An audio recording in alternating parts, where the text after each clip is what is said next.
اوابین کی نماز یہ وہ نماز ہے جو انسان مغرب اور عشاء کے درمیان جو ہے وہ ادا کرتا ہے،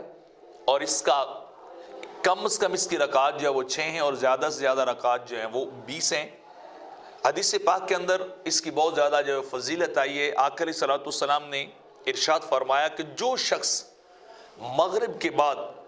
6 رکعت نفل ادا کرے اور ان کے درمیان کوئی غلط یا دنیاوی بات نہ کرے تو یہ 6 رکعت اس کے لیے 12 سال کی عبادت کے برابر ہیں۔ یعنی وہ جب مغرب آپ ادا کر لیں تو اس کے بعد جو ہے آپ 2 سنت ادا کریں گے، 2 سنت کے بعد جو ہے وہ 6 نفل جو ہے وہ الگ سے ادا کریں، یا اگر آپ ان کو 2 سنت کے ساتھ ملا کے یعنی 2 سنت بھی پڑھیں اور 4 رکعت نفل الگ پڑھیں تو یہ ٹوٹل بھی جو ہے وہ 6 رکعت ہو جائیں گی۔ لیکن اس نماز کے دوران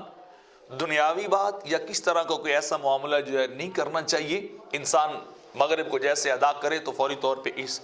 نماز کو ادا کرنے لگ جائے تو تب جا کے اس کا ثواب ملتا ہے، کیونکہ وضاحت آئی کہ ان 6 رکعات کے درمیان وہ کوئی دنیاوی یا کوئی بری بات یا کوئی غلط بات کسی طرح کی انسان جو ہے وہ نہ کرے تو اللہ اس کو 12 سال کی عبادت کے برابر جو ہے وہ ثواب دے گا۔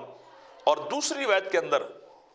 آیا کہ آقا علیہ الصلوۃ والسلام نے ارشاد فرمایا کہ جس نے مغرب اور عشاء کی نماز کے دوران 20 رکعتیں پڑھی تو اللہ رب العزت اس کے لیے جنت میں ایک گھر بنائے گا۔